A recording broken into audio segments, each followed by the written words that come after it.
In the context of apathy, basically, it's not just the youth. I think Malaysians in general, by and large, have been quite complacent, as a society that is really fairly comfortable. We've always had enough, most of the time, enough food, before us. And then the second thing is also our education system. It's a system that more and more, I think we are realizing it's failing, because it's creating a cohort of young people who are not able to generally think beyond what we've been told. So with all that level of brainwashing, and being told that we need to move towards development, and for us development is often factored in terms of success, right? Employment and things like that. The flow of information is often one-sided. It's often a narrative that is very common from the government, by the government. Yeah? And the channels are also the same.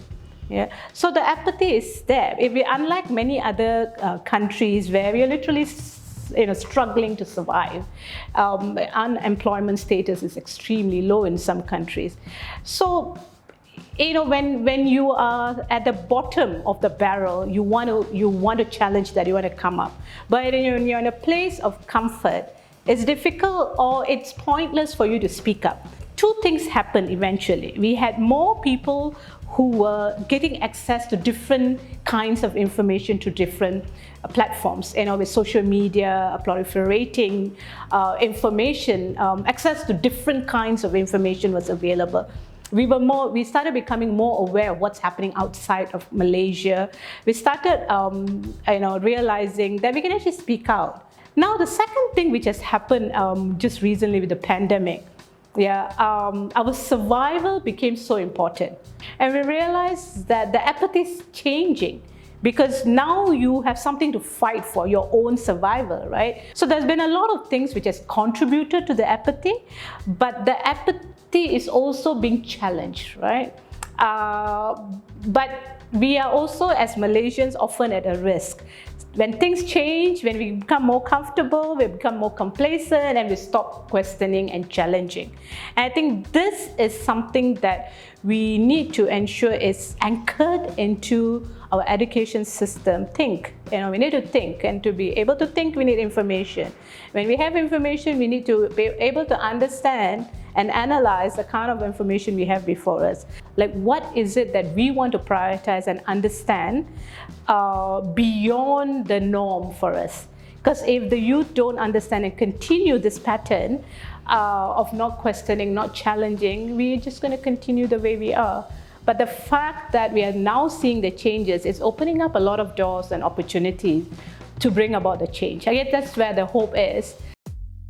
Nothing is going to change tremendously until we unpack, we interrogate the fact that our political structure is based on race and religion, right?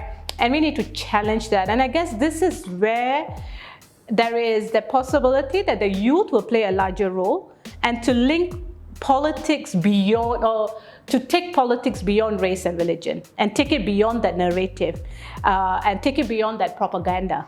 Right? And make it matter to us. What is it that is important to Malaysians, the citizens, or others who are in Malaysia? What is it that is important to the youth? Is it the right kind of access to education, the employment opportunities, the issues around livelihood that goes beyond our quota system, that goes beyond the NEP, that treats us all equally as equal citizens of Malaysia. There is actually a trust deficit when it comes to anything that is being populated by the state. Yeah? And it's a very interesting phenomenon, because we rely on the state for information. At the same time, we're challenging the availability, the reliability of that information. A state-run thing, it's going to be useful, like in the context of COVID, for example. It's really useful for us to know where to get the right information, what information is right, what information that could be misconstrued as misinformation. Yeah? And then we have other non-state affiliated fact-check engines and platforms. Now, these are really resource intensive, and they may not necessarily be able to address everything. Yeah? I think if we are looking at a possibility of a more neutral, balanced, independent fact check system or platform, it's going to require different stakeholders' involvement. Yeah, and they will have to sit on the same platform to be able to manage this. Yeah, I see one possibility because CIJ, together with many of our partners, we've been a strong proponent of a Malaysian Media Council, right?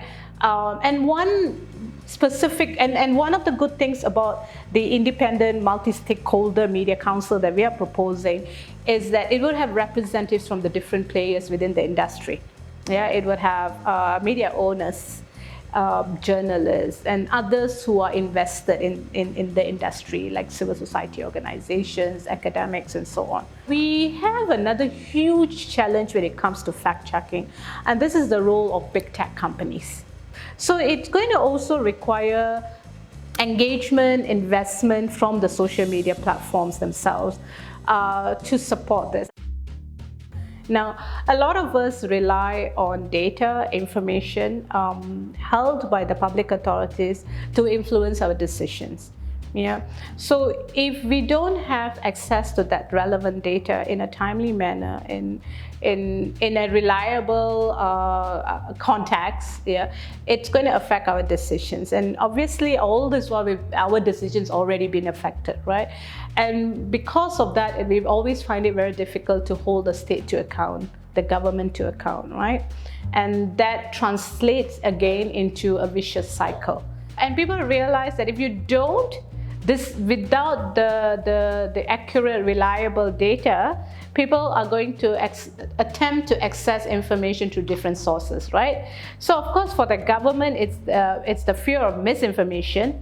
So they attempt to be more open, I would say. But there is also this constant challenge of disinformation, where there is, I would say, perhaps manipulation of information and data flow that happens with the intent to create a different rhetoric, right? So access to data that is more open is going to be important. But it's also about Malaysia's standing, right? Where are we in terms of international recognition? We were part of the OGP, right, Open Governance Partnership. But for that to work, you have to have the right mechanisms. One, they might not have the necessary systems in place to disclose it, right? Or sometimes I even hear from certain government agencies, we actually don't always have the necessary disaggregated data. I strongly believe data is there. People perhaps don't know how to manage the data and disclose the data. And because of that fear, as usual, automatic, instinctive, I would say, action would be, let's not disclose it, because if you disclose it, you're going to be challenged, right? And all this continues as long as we don't have the data, the information, the statistic. We are always going to have this opaqueness in the way the political parties operate. There's always going to be corruption because we won't have enough information to challenge them in terms of the level of transparency. Yeah? But there's been so many progressive move, right? Like, you know, like some of the move in terms of getting the MPs to disclose their assets. You know, sometimes even if you go to some of the websites, there is inquiry, but a tab. And you can actually get that information. It's just that it's so difficult to get the information, and it takes a long time to get the information. Yeah. And that is the core of democracy. It's about rule of law and accountability of the state and the government. And if we cannot hold them to account, you know, we are going to continue the way, you know, the Keluarga Malaysia continues. There could be two reasons. One could be definitely what's within our own curriculum. What do we learn, right? It should be part of our primary school education. It's basic things about democracy and systems in place. One is the curriculum itself. It's not robust enough. So political education goes beyond sometimes knowing our rights. It's about how do we learn how to exercise this right in the right way. So when we talk about political apathy, it's also going back to what do we know about politics? So what do we expect of politics? What do we see ourselves, what do we see as our role within these contexts? But we also see what do we see of different people, stakeholders and cohorts within that. The general public need to also rethink and reassess what is our expectation of politics, political parties, politicians, and the different roles that they all play. We have to start challenging, questioning, and really demanding a response that is professional.